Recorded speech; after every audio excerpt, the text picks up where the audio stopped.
caramela dora len vange lengdang tona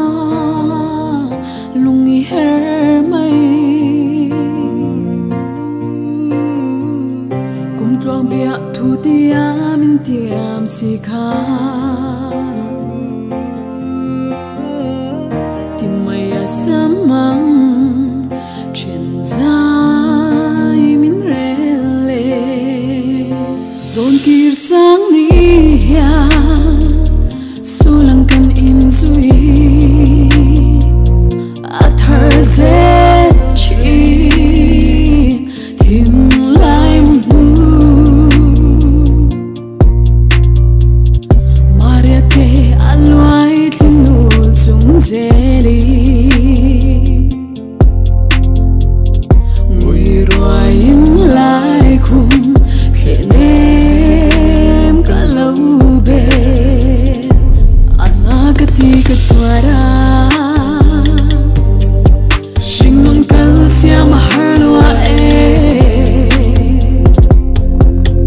ma se kirzai relo ten aleng nang se o di chen nu jala ya be arem to silo kum tuangi mangcha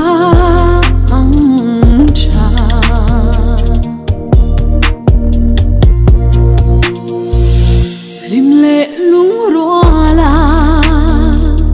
kan len dun lai kha ka don ngai lo samang nan chen hi ader mai tur bia thumim lan hi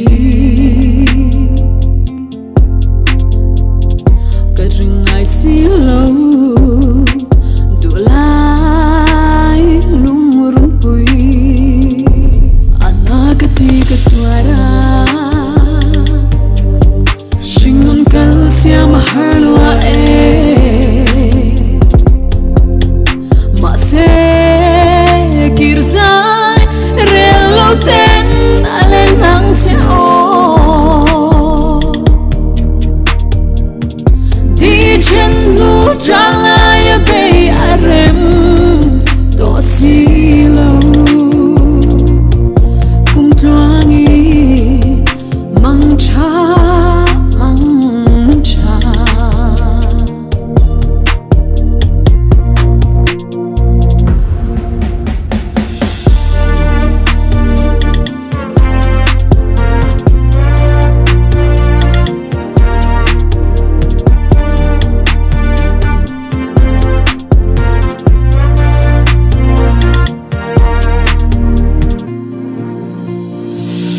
eng vang hian nge mo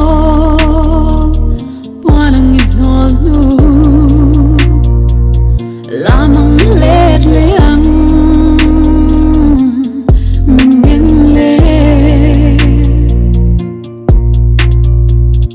chor tla pui ma kalaya kham lo chwa di chen nu tona